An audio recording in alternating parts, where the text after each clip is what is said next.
ataques da Luftwaffe continuavam. Todos os serviços públicos foram destruídos e o rio Vístula era a única fonte de água.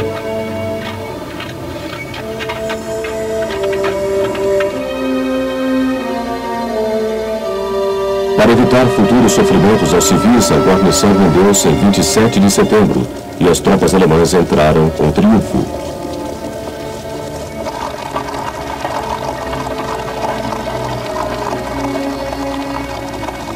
Alguns soldados poloneses conseguiram escapar e finalmente dirigiram-se para a França para formar um novo exército. O general Władysław Sikorski também formou um governo no exílio em Paris. Na Polônia, a última resistência acabou em 5 de outubro de 1939.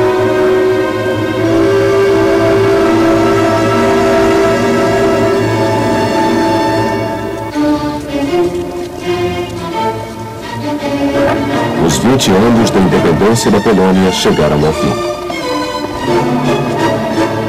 Agora ela estava dividida. Os alemães tomaram a parte oeste do país e os russos o leste. Na Polônia Ocidental, o poder nazista logo se fez sentir.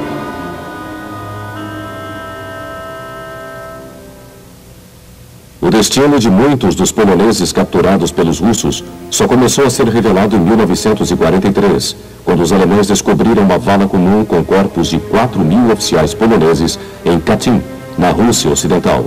Os russos só confessariam esse crime quase 45 anos depois.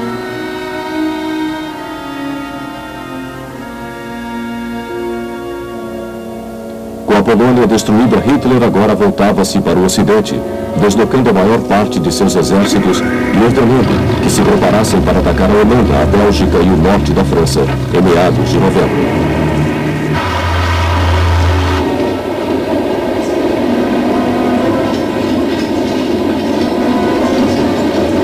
A Grã-Bretanha e a França fizeram pouco para ajudar a Polônia. Na verdade, os franceses retiraram suas tropas de Sarre, voltando pela linha Maginot tão logo a Polônia caiu.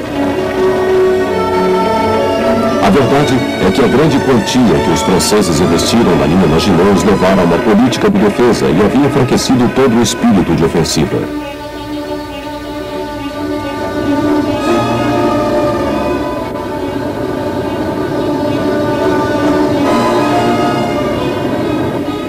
Da mesma maneira, a Grã-Bretanha estava preocupada em levar um grande exército para a Europa continental, como fizera 25 anos antes, mas faltava o equipamento necessário.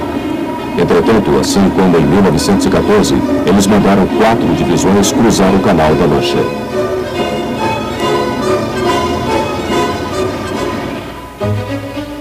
Os aliados estavam confiantes que a linha Maginot evitaria que os alemães atacassem através de sua fronteira com a França. Sua reação ao ataque alemão vindo dos Países Baixos seria um avanço para o rio Dino, na Bélgica, já que o norte da França não apresentava obstáculos para instalar uma base de defesa. Nesse ínterim, os aliados começaram a estender a linha Maginot em direção ao norte a partir de Luxemburgo.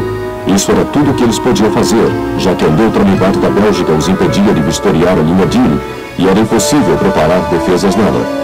Foi simplesmente um tempo de espera por um ataque alemão que parecia cada vez mais remoto, enquanto o inverno tomava o fronte oeste. Logo, esse período tornou-se conhecido como Sitzkrieg, ou Guerra Falsa.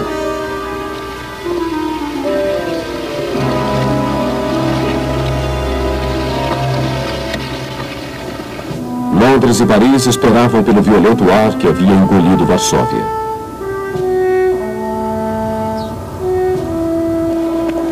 Na Grã-Bretanha, as crianças foram retiradas das cidades para áreas rurais, mais seguras.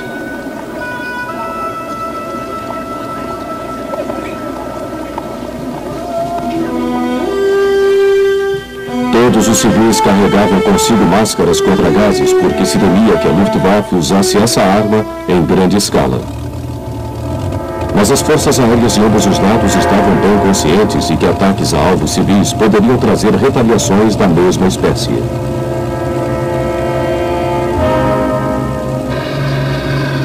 Assim, as operações iniciais da Força Aérea Real não passavam de ataques diurnos aos navios de guerra alemães. Eles tiveram pouco sucesso e uma parte significativa dos aviões foi derrubada. A partir daí, a RAF passou a jogar panfletos na Alemanha à noite. O inverno de 1939 e 1940 foi severo e trouxe mais um obstáculo às operações aéreas. Apenas no mar havia alguma atividade significativa.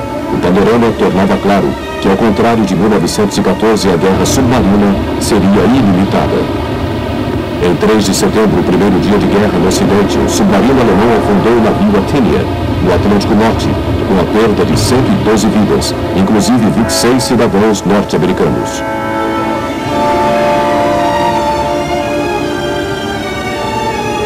Imediatamente, a Grã-Bretanha instituiu os comboios e declarou total bloqueio à Alemanha. Entretanto, era preciso tempo para organizar o comboio, e a Marinha Real tinha uma grande deficiência de navios de escolta.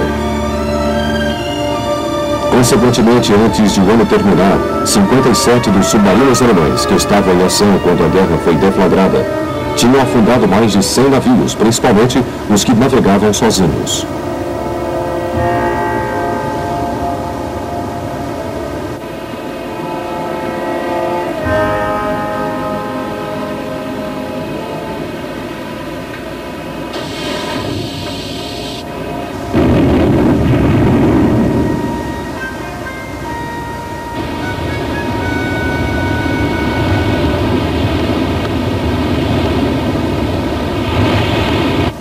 Entre suas vítimas também estava o porta-aviões britânico Courageous. O ato mais audacioso foi o afundamento do navio de guerra Royal Oak, o ancoradouro de guerra da frota principal em Scapa Flow, nos Orkneys.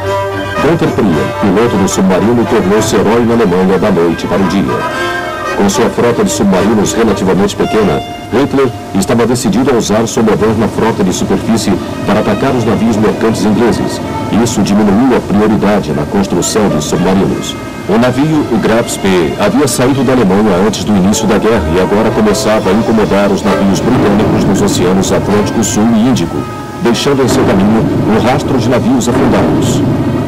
Os britânicos formaram algumas forças-tarefa para encontrá-lo. Finalmente, ele foi localizado por 5 cruzadores que operavam nas Ilhas Falkland. Em 13 de dezembro, eles entraram em combate com o Graf Spee na costa da Argentina, próximo ao estuário do Rio da Prata. Apesar de menos armados, os navios britânicos o forçaram a procurar refúgio no porto neutro de Montevideo. O capitão Hans Langsdorff, acreditando que uma força maior havia chegado e estava esperando por ele no estuário do Prata, afundou seu navio para não permitir que fosse afundado pelos inimigos. Alguns dias depois, ele cometeu suicídio.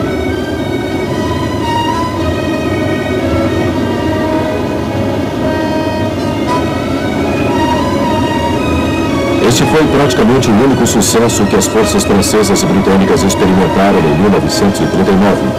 E as tripulações de 2 navios britânicos, o Exeter e o Ajax, foram proclamadas heroínas em seu retorno à Grã-Bretanha. A atenção anglo-francesa também voltou-se para a Escandinávia antes do final do ano. Stalin temia que seu pequeno vizinho do norte, a Finlândia, que havia se livrado do controle russo em 1919, poderia permitir que as forças alemãs passassem. Isso criava uma ameaça a Stalingrado, que era como Petrogrado então se chamava, e também uma ameaça ao porto ártico vital de Murmansk. Assim, ele exigiu da Finlândia uma troca de território, oferecendo-lhes uma região desolada em troca das áreas que garantiriam Murmansk e Leningrado. Os finlandeses se recusaram, e em 30 de novembro de 1939, as forças de Stalin os atacaram. Considerando a inferioridade numérica em homens e a falta de armas modernas da Finlândia, teria sido uma vitória fácil para os russos.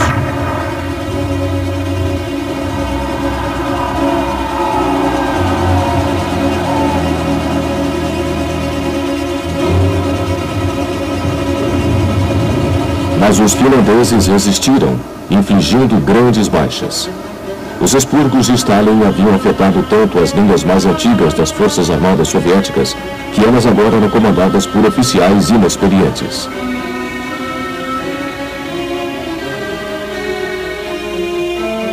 Semyon Timoshenko, um dos poucos oficiais antigos a sobreviver ao expurgo, recebeu o comando e atacou de novo em fevereiro de 1940.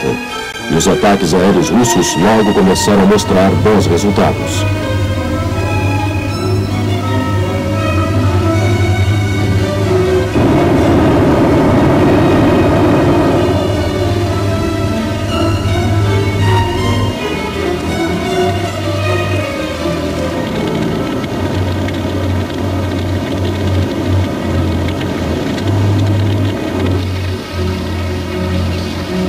No início de março, os finlandeses pediram a paz e foram forçados a entregar o território marcado em azul, que os russos haviam originalmente exigido. O resultado foi um êxodo em massa dos finlandeses das regiões cedidas. Os aliados ocidentais tentaram ajudar os finlandeses, passando soldados através de Narvik. O minério de ferro sueco mandado para a Alemanha também passou por esse porto. A marinha alemã também era atraída pelos fiordes noruegueses como bases para suas operações contra a Grã-Bretanha. Assim, Hitler ordenou que os planos de invasão fossem executados. Em 16 de fevereiro de 1940, o destroyer britânico Cossack entrou no fiorde norueguês e resgatou marinheiros capturados pelo Graf Spee